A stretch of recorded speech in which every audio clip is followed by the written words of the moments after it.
Welcome to the Startup Grind. Welcome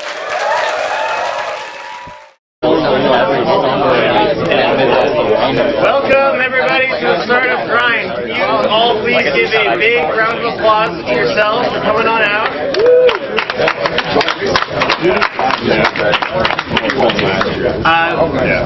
Who here is it your first time at a Startup Grind event? Oh wow, so probably over half our audience tonight. How many of y'all come out here before? Cool, so our other half. Great, my name is Hudson. I'm one of the co-directors of the Startup Grind. Paul, you probably saw with the t-shirt, is my other co-director. And we've been holding these once a month. And basically we're going to have a fireside chat. And tonight it's with Adrian Fortino of the Mercury Fund. So please welcome out Adrian.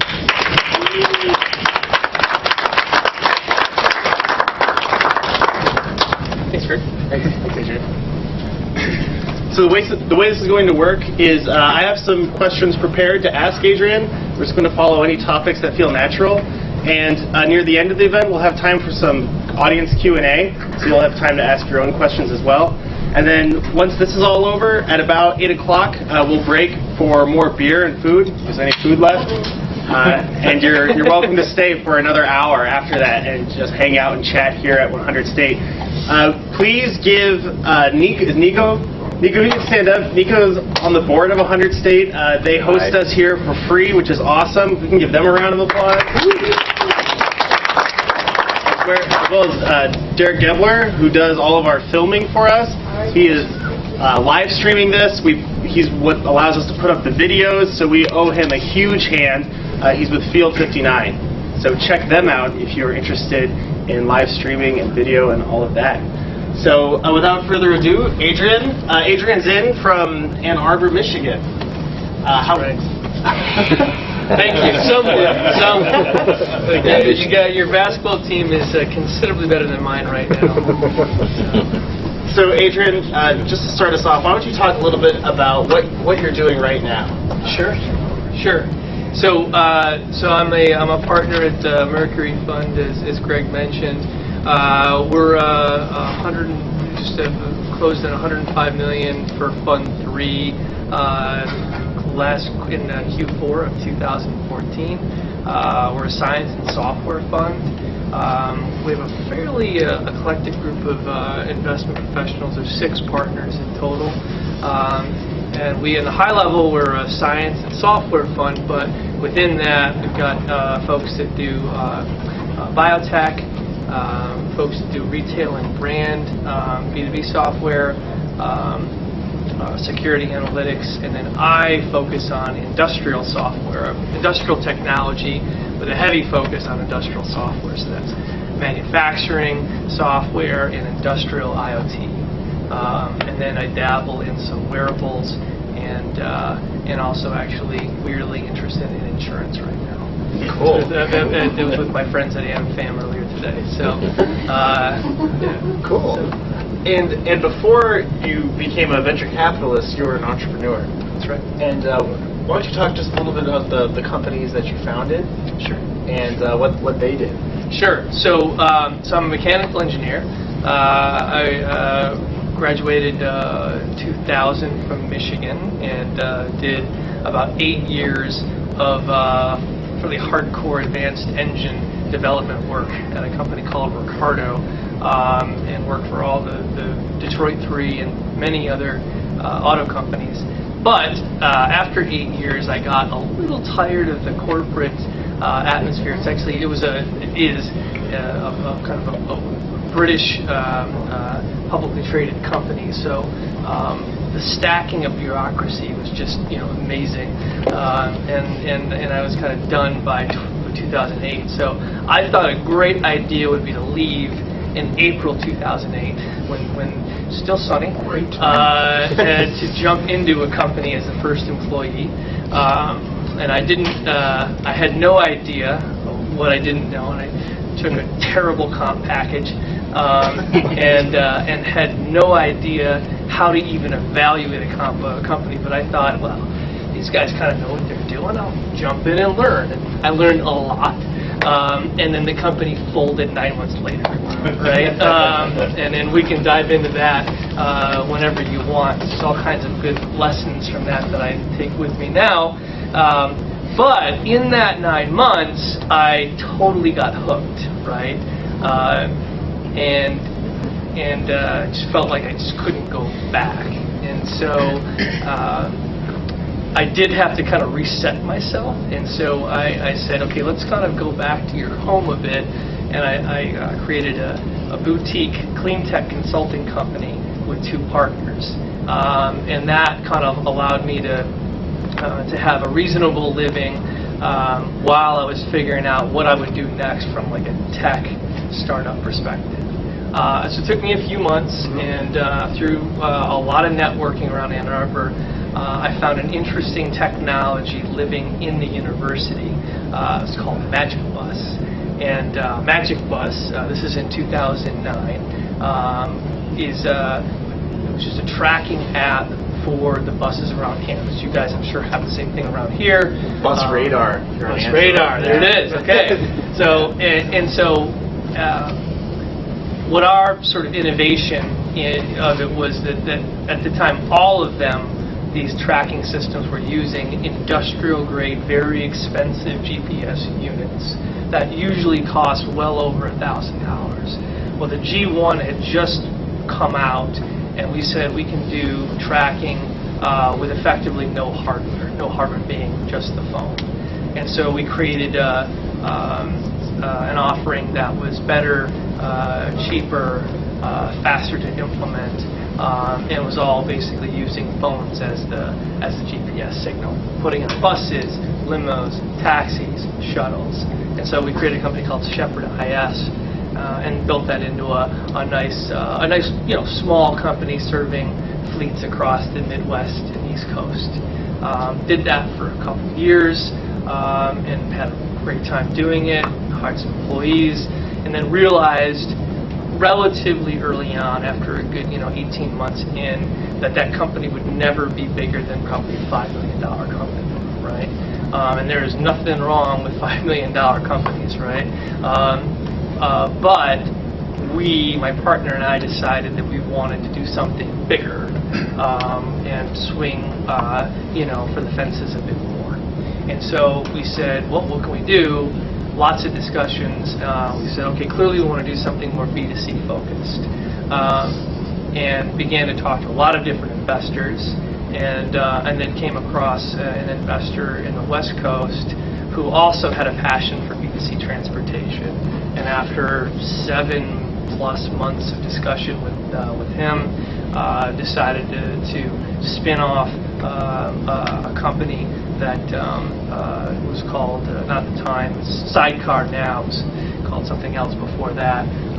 And then we moved the team to San Francisco to launch Sidecar. And it is the first instant rideshare company. So this time it was just Uber Black. They were only doing black cars, and we decided we could do a P2P offering for it. And it has grown into a nice operation in several cities across the country. And so founder of that and Shepherd IS grew that, and then I was traveling quite a bit because I was still technically living in Michigan, although on a plane, and in San Francisco a lot. And so after some time got to be a point where it was untenable if I wanted to keep my wife and kids and dog. And so got to a point where we had a nice kind of, I think, sustainable position with the company, and I said to my group that I can't keep traveling like this.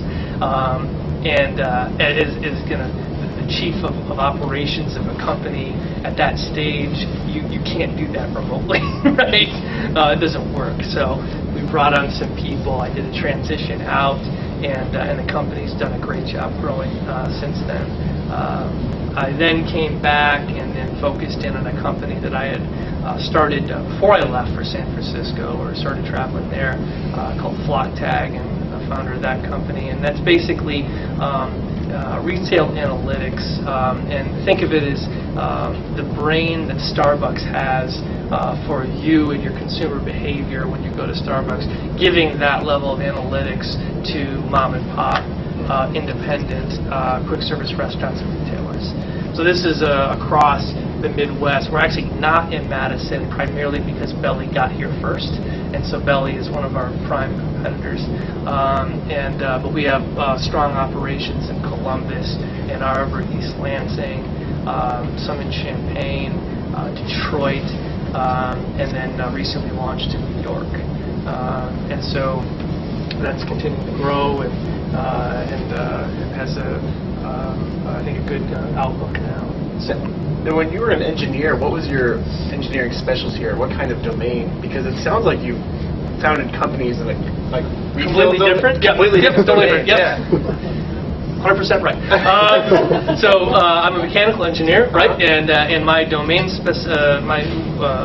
post grad, I was a combustion engineer. So I would go and work on combustion development, emissions development, modeling in a test environment, right? So I would run, the engineer kind of managing test cells that engines were running in, right? So yeah, that's pretty far from retail tech. But I went to the MBA Ross program at U of M starting in 2005, and about that time I made the switch that a lot of people make when they're engineering to say, okay, do I want to continue down, sort of chief engineer, remaining very technical, like my brother has actually continued to be at Ricardo, or focus on management. And I made the decision to focus on the management side. So at that point, I kind of progressively stopped doing less and less engineering at Ricardo, and found more and more opportunity and interest on the business side. Cool. So in all the companies that I've started, I've been the business co-founder. I've not been the technical co-founder. Interesting. So when the first startup, the 9-month one that you started, what was that? What domain was that in? So that was okay. So this is the company's called Boom Dash. Okay. The best part of the company was the name. It's a great name and a great logo. But it was doing. So you guys know what SEM is, search engine marketing. It's AdWords, right? So at the time, in 2008. Business, especially kind of independent businesses, had no idea how to use AdWords, right? No clue. It wasn't easy, actually. And so we built this integration platform, to allow your town lawyer, insurance agent, hair salon, whatever it might be, came into Boom Dash and said, we'd like to have an SEM platform or a campaign set up. Boom. And so you just say, who are you? What's your website? Where are your geographic interests? And that was it. All right. It's actually a pretty good idea, and we were going to sell it through independent Yellow Page directories, because they had the relationships with all these retailers, all these businesses. So we used a channel strategy through that, and a nice bit of tech. And so it was a good idea, but we did not do the level of testing, and especially business model testing, specifically through the channel, that we should have. What did you find out? Found out that even though the paper was dying back in 2008, the Yellow Page directories and the reps were still making enough money that they were not incented to sell our stuff, even though it was obvious, like it's gonna die, and we just, every time we found the right incentive structure to get them to sell our stuff, we found that we lost money, right? And so, but you guys have probably heard of the business model canvas and customer discovery, this kind of Steve Blake model. We preach this all over Ann Arbor and U of M. We didn't do any of it. Right? What did you do instead? We built. You built the whole right. part. We built. Yeah. This is the engineering way to do it, right? Us engineers, I've got an idea. Let's build this, and they will use it. It'll be fantastic, right? But They didn't. They didn't sell it. People didn't use it, right? Whereas if we would have actually gone out and talked to these reps and these businesses and these directories to figure out, well, hang on, can we actually build a structure, a financial and incentive structure that it'll work for us? I don't think we can. So they were you able to talk to them like surface level first, or did you just go straight to building? We pretty much went straight to building. We did, I mean, certainly we talked to them. It wasn't as if we built it and it was there. And we were talking to them, but we weren't asking the right questions. Well, what kind of what did you discover? What kind of questions were most important that maybe weren't getting as much? So we asked questions like, hey, if you had a technical offering, a web offering, would you sell it? They said, yes, of course we would sell it, right? What we didn't say was, wait a second, what if you make half the commission on that than you make on paper? Would you sell it then? Maybe, but I guess it depends. It depends on my customer's budget. Well, what's the average budget? This. Well, if you stack that up, do they have enough money to do both? Sometimes not. Right? So it was diving in. So you can have surface level conversations and people will always give you the answers that you want to hear. Right? But if you dive in and you ask more questions, then you actually start to figure out what's really going to happen. And that is the basis of customer discovery, right? Also, we were selling something when we were talking even to reps. Yeah. Well, the whole what you're supposed to do, done right, you're not selling anything. You're going in, you're trying to find pain points, right? What is it that people are asking you for from a technology perspective when you're talking to these businesses? This is speaking to the rep, right? And then talking to the actual end customer. Do you want this, right? Do you want to be on Google, right? Oh yeah, what if it costs you another $500 a month? I don't want to be on Google now, right? Not like that, at least, right? So it's this kind of budget qualification. So when you got to the end of this company, what was it that drove you to say, I want to do this again? Because it sounds like, I don't know, for maybe a lot of folks, if they went through that experience, it would be traumatic. Yeah, and I tell you, it was. So it was traumatic. So I remember vividly when I finally realized that we were going to have to shut it down. The same week that there was a CEO and then me kind of operating the company, and he and I were like, this isn't going to work, is it? And that week, my wife said, I'm pregnant.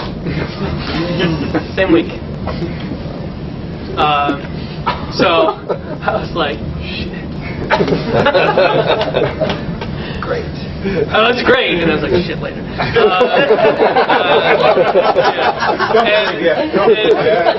And so, but the backstory is that my family is entrepreneurial and not conventional entrepreneurial. I come from a bunch of lawyers. I just spawned by lawyers, right? So my grandfather started his own practice in my hometown. My dad took it over. But I grew up with my family being their own bosses, right?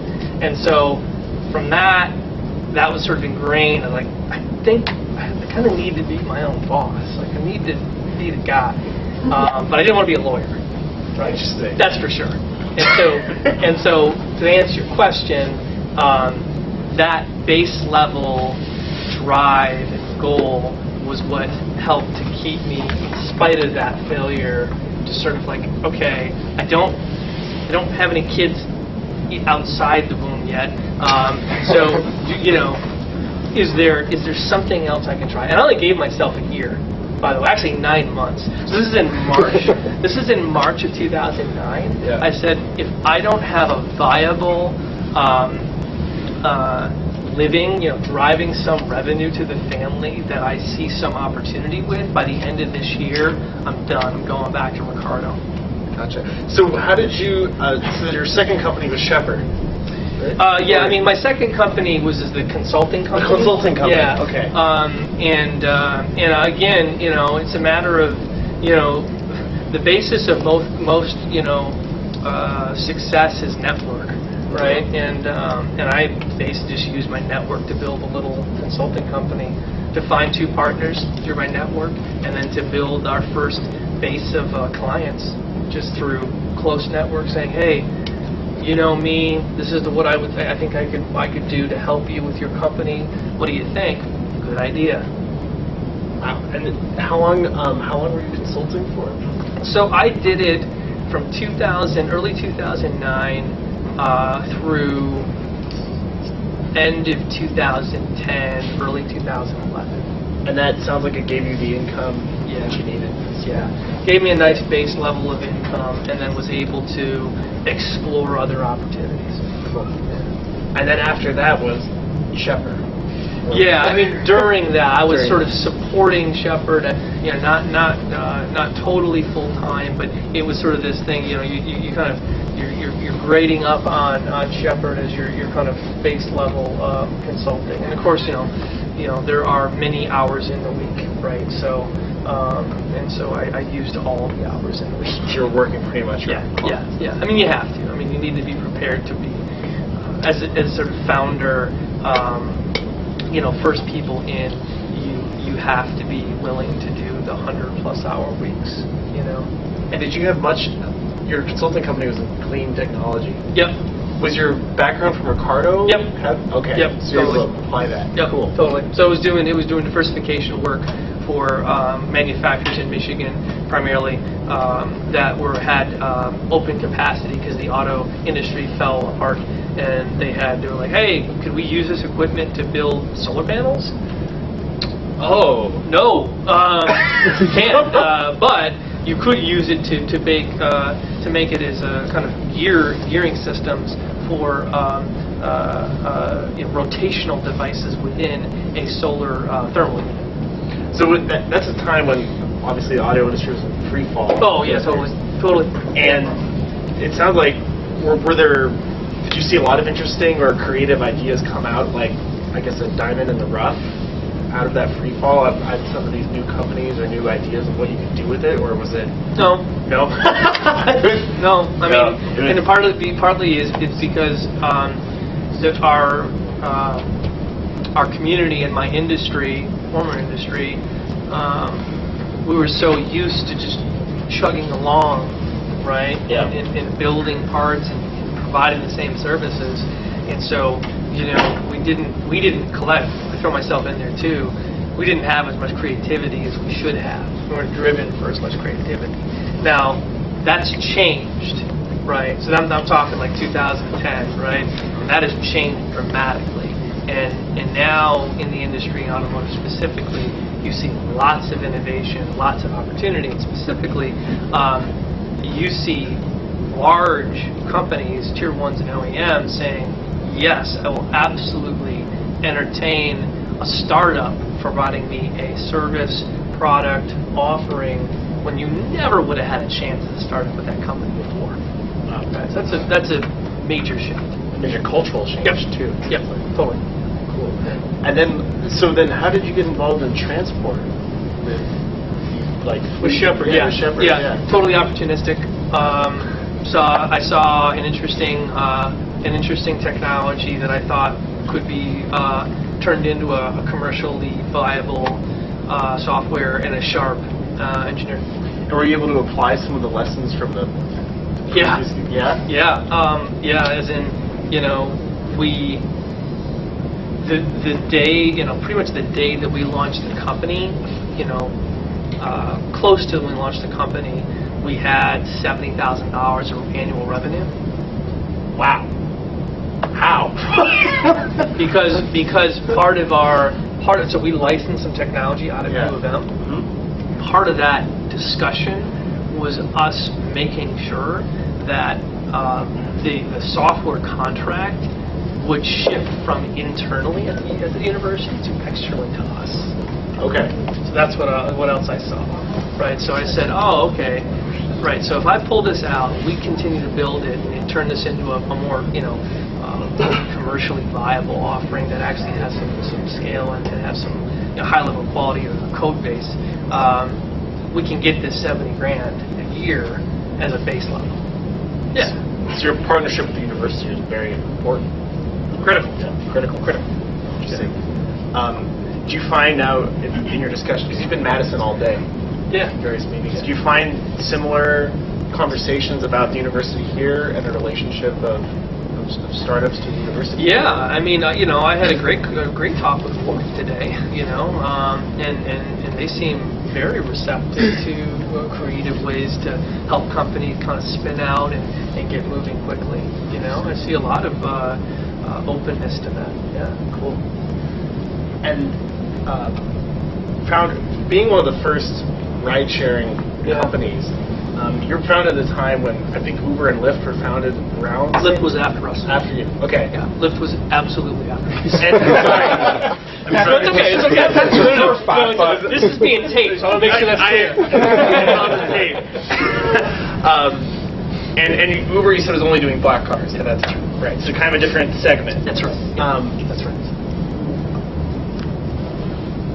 What was it like just being like, you're testing a new hypothesis, whether people are going to do this? Well, and remember, the way that the thing started, and I don't remember, but just so you guys know, originally we said it was based on donations. Okay. Right. So we said the idea is like, will people donate to someone else when they get a ride, right? Or will they not? And we had a hypothesis that, they will. We'll have a system where each person will rate the other, and if one person doesn't kind of stand up to this as a bargain, then they might not get either picked up again or someone might not take a ride again. So we think that balance will work. How did you pick Ann Arbor as your? Oh God, no. I mean, no. You can only do that in a very dense area with very, very bad taxi quality, right? And the worst taxi, the best combination of that is San Francisco. So you relocated to found the company? Yeah, so we moved the company. We moved one engineer, my co-founder, one engineer, and then the lead investor was out there, and he came on as CEO of Sidecar as a part of the deal. And then I moved over to the sort of chief engineer, chief operations person, and then we hired another engineer to be out there. So we moved the company to San Francisco, and it remains there now. And did you worry much about Uber or the competition, so to speak? They were already pretty well established, right? Yeah. I mean, we basically know. It wasn't a worry so much as like, well, we think this is a pretty good idea, and this has a good path to market, and we know. One thing we did know is that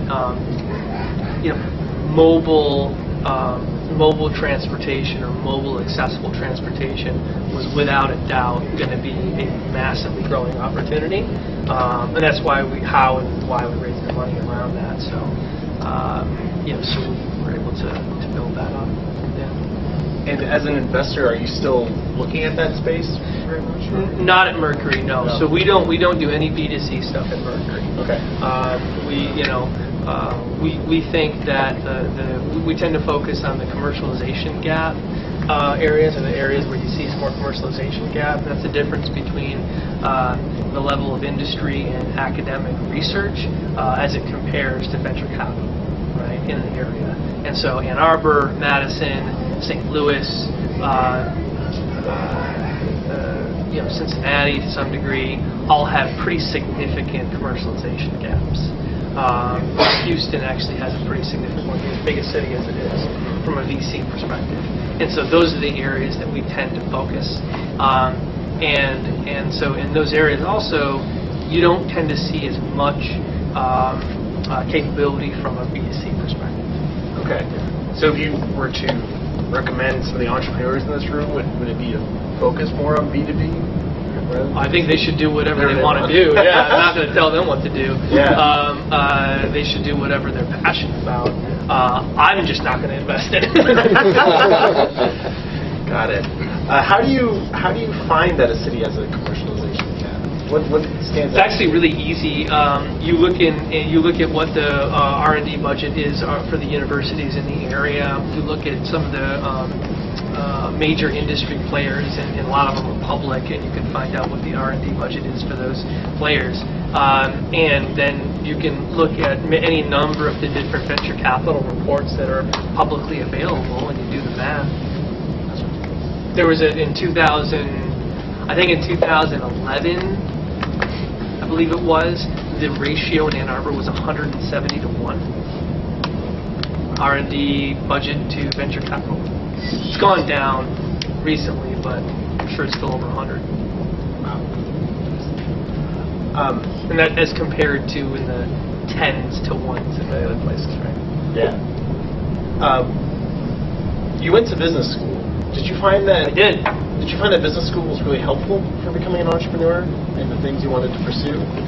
Or what were your I get biggest- asked that a lot. Do you? Okay. And I'm like, I don't know. I mean, I don't know. I think so. You know, I think that there are aspects of it. There are certainly networking. There's networking that I did and that was able to do through that program that helped me get established for sure, without a doubt. So the networking aspect did 100%. The actual curriculum, some classes, yeah, but I would definitely not say the majority. Not the majority. Okay. No, I'd say, you know, if it's a 120 credit program, probably 20 credits or so were valuable from an entrepreneurship perspective, I guess. Does it sound like something that's ripe for disruption? I mean, there's all kinds of entrepreneurial programs now. They're much smaller programs. You know, I mean, the conventional top-tier MBA program is not necessarily geared toward entrepreneurship. Most of them are geared toward iBanking, consulting, things like that, which is fine. You know, my bent at U of M was for entrepreneurship, and we had resources for that, and it was good, and I was able to use and leverage those. You know, but you know, would I go back? Yeah, I would do it again. I would do it again. You know, I paid for it as I went, so I didn't have any debt, which is good. I might maybe have a different decision or opinion if I had a bunch of debt sitting on me now, but I'm glad I did. I did do the evening program though, and that's something actually important. So, you know, we have a number of different programs at U of M, like I'm sure you do at UW, and I had an opportunity to, you know, I could have gone to the day program, 2-year where you quit your job, right? You know, or I could do the evening program, and I was still working in Ricardo at the time, and I felt like too much interesting opportunity at Ricardo doing the engineering and the management that I decided to do the evening program. That was an incredibly good decision for me personally, not for everybody, but because I just continued to get great experience and exposure. Yeah. What are the opportunities and industries that excite you most about the Midwest right now? Yeah. Either as part of the Mercury Fund or just in general? Yeah. So.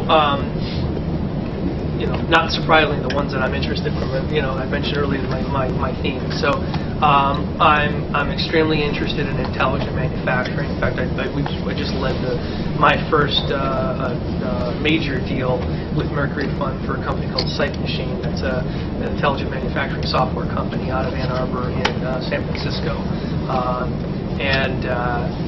Very excited about that. That basically it's an open source platform that is able to pull in real-time trending data and predictive analytics for product inspection results, quality, automated machines health, and machine vision, all within a manufacturing floor and plant. So those kinds of companies, very interested in. I'm also spending a lot of time on industrial IoT. It's a very broad term. What we're particularly interested in are IoT being the Internet of Things? Yep, Internet of Things, yep, exactly. So systems that have ubiquitous application across verticals. So hardware, software offerings that can provide a similar level of analysis in agriculture, plus oil and gas, plus maybe waste handling, things like that. So particularly interested in those. And then the other one that I'm actively investing in, at least, is the enterprise side of wearables. So we all know, obviously wearables are, right, very consumer. I said no consumer, right? But there's an enterprise side of it that is particularly interesting for us. What are some of the enterprise wearables that you're interested in? Well, it's not so much. There are industry wearables that there are safety glasses that you can kind of see what the technician, for example, is seeing and see what the accelerometer. So those are out there. We're also, but I'd say we're probably a little bit more interested in software. So there's a company that we invested in called Strap out of Cincinnati. That is it's wearable analytics. So it's they have an SDK, a software development kit that they can any wearable developer for a Pebble or Google Wear can plug into their app, and then they can see how people are engaging with that app, right? And it's a great company out of the Brandery Accelerator that we invested in last year. So, have you invested in any companies in Wisconsin? Not yet. Working on it. But yeah, I mean that's why I'm here, right? And we spend a fair amount of time here talking to a lot of companies, and we certainly like to. Cool. Growing up in a family of lawyers. Yeah, in the middle of Michigan. Yeah. What was that like? What made you and it sounds like you and your brother both went into engineering. Good. In a family that was not engineering oriented. No, although my dad is he's a mechanic and a lawyer. He, in fact, spent my entire childhood in his garage building old cars. So we had this sort of weird exposure to us going out wrenching on old Studebakers while we were kids. And so when we got to school, I can't speak for my brother, but I'm older than he is. I tried everything. I literally tried everything. Like, I was gonna go and be a doctor, like my friend Matt there, when I got to undergrad, and then I took one leader class and totally got my ass kicked. And I was like, okay, I'm clearly not smart enough to be a doctor. And so then I thought I'd be in business, right? And I thought maybe I'd be a patent lawyer. And I just continued going into different walls that I was not going to get over. And then by the end of my sophomore year, I pretty randomly took a mechanical physics class that I did well in. And I was like, okay, I guess I'll try this. And transferred to engineering, and mechanical made sense, and it was awesome. I loved it. Cool. But I fell into it. And then my brother, similar kind of thing, right? It's like, well, I'm kind of good at this, I'll try this. And did you have a sense early on that you'd become an entrepreneur, or did you discover that later? No, I mean, I was always interested in it. Yeah. No, I totally.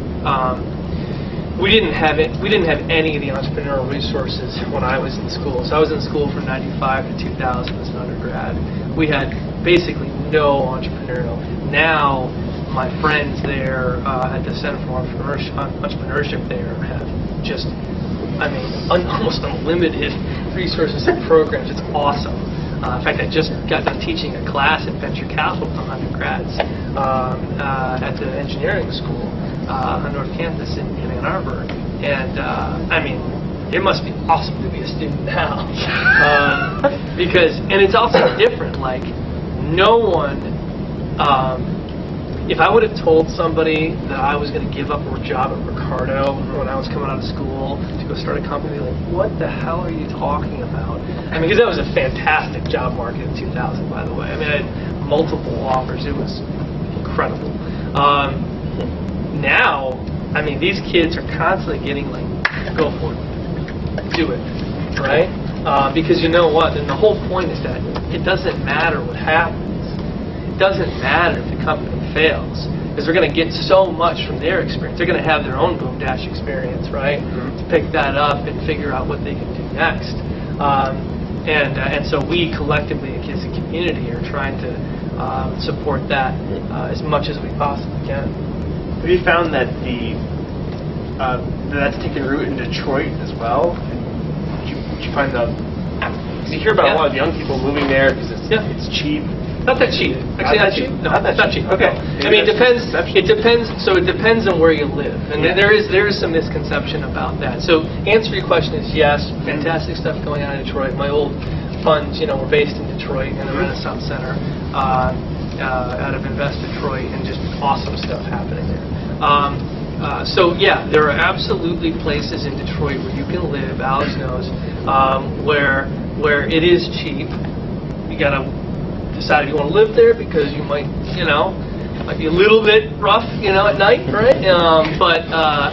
But if you decide you want to live in Detroit, in downtown, if you can find an apartment, it's going to be pretty expensive, and because the capacity is very low, right? So we're at like 99% capacity in downtown and midtown, right? Wow. See that kind of supply and demand, not going to be cheap. So that's a bit of it depends on when you talk about where you're talking about in Detroit. That said, it's fantastic. It's a total revitalization in pockets around the city. Corktown's incredible, Midtown's awesome, downtown, and then Eastern Market is this really interesting place that there's a lot more commercial activity that's going to be happening very soon. It's great. Yeah. Did you find that the culture, because you were in San Francisco for a while, did you find there was a big cultural difference between Michigan and San Francisco? Yeah, I mean, there's definitely a cultural difference. I mean, you still have, certainly in the Northern California and the Bay Areas, you're going to have much more of a focus on one. Doesn't matter if you fail, you're starting companies, you're going after it.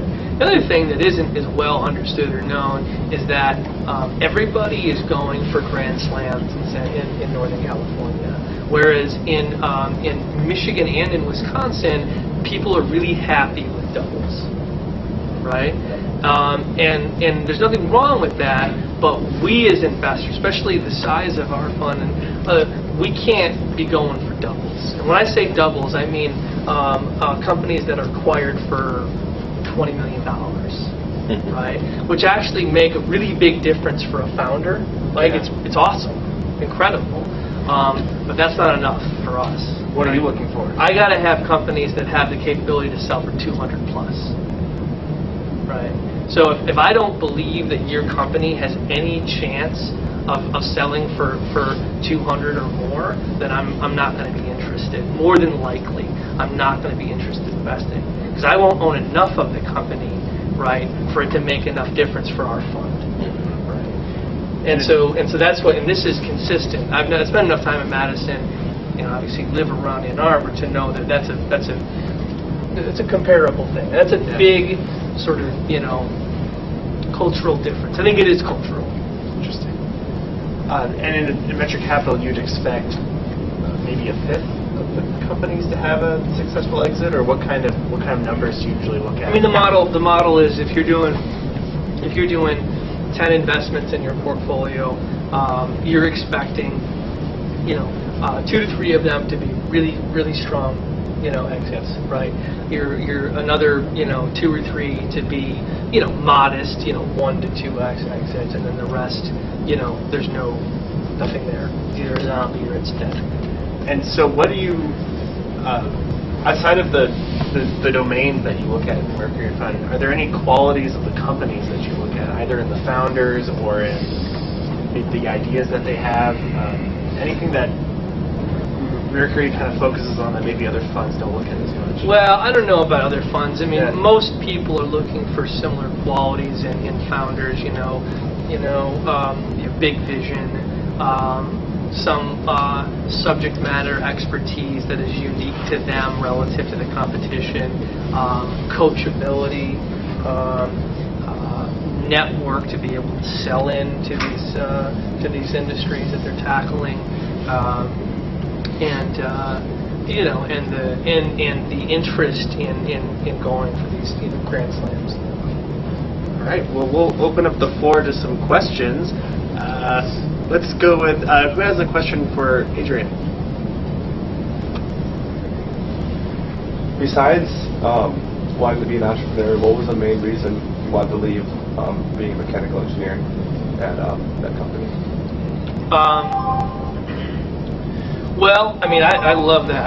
I still love that company. It was a fantastic place to grow up professionally, and so but I was sort of the same answer, but I didn't want anybody else to have control of my destiny, right? And I just that was really the dominant thing. Like, other than that, it's a fantastic place to work, but I was ready to control my own fate. For those types of returns you were talking about, what's the realistic time frame that you come to expect on something like that? Yeah, that's a good question. So we're seed and Series A investors, early stage investors. So the hold times for those kinds of companies tend to be about 7 years. They can be less. They can be as little as 3 or 4, and that's great. And they can be longer. They can be 10, or they could be longer. As soon as possible. Yeah, but realistically, you don't. It's a very unique scenario. If you're investing at a seed stage level and you want to have the exit that we're looking for, it takes time, money.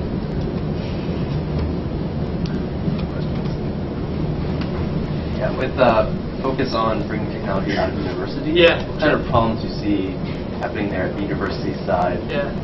Both at the infrastructure level with all the layers that are there, but also the teams that are there and their expectations and how you pull them that's a out. good one. So, conversation I had with board today, and they were great about receptive to hearing our feedback. What we want to see are tech transfer offices, which are the gatekeepers, right? For more times than not, that want to be partners with us, right? And that means hopefully taking some capital risk, right? And also being on the cap table in a way that's sort of commensurate with where we are as company formation. So that's the tech transfer companies or offices being receptive to the new ideas too.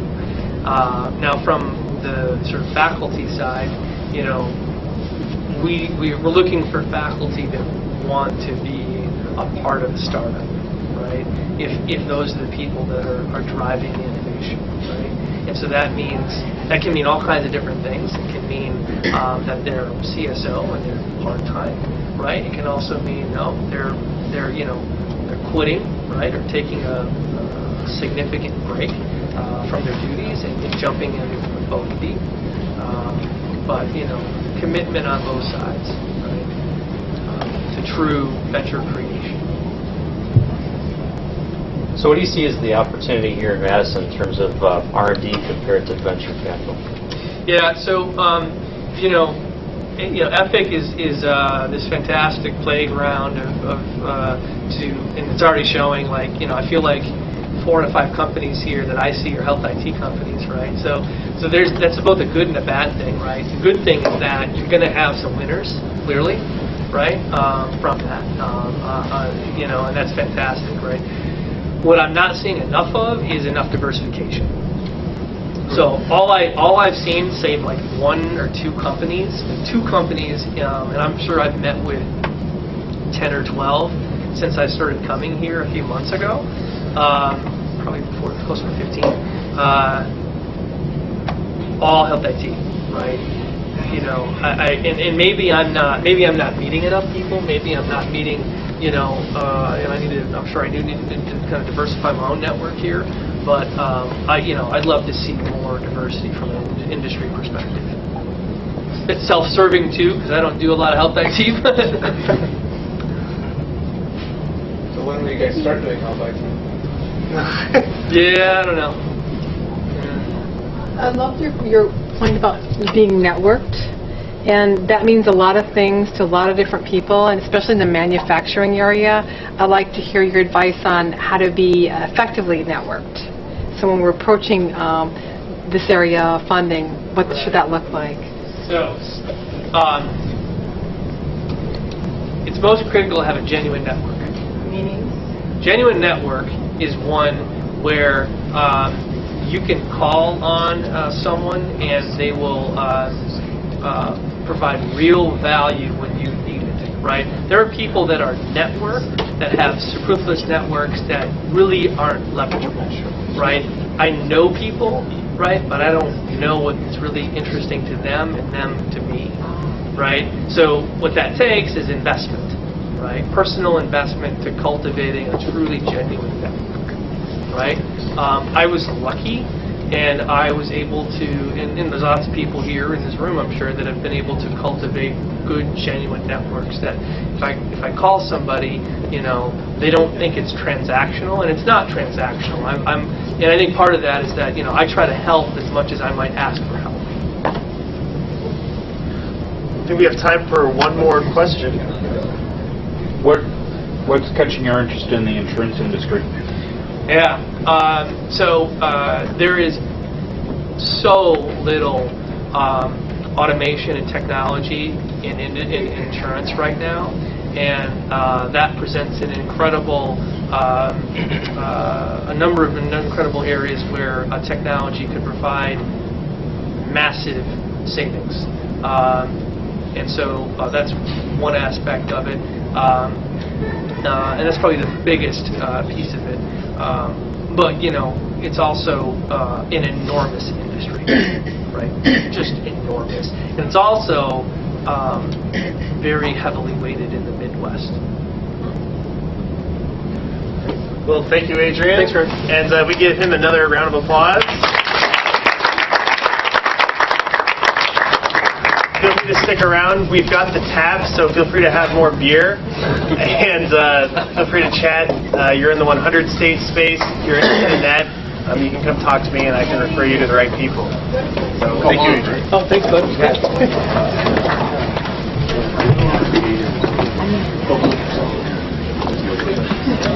All right.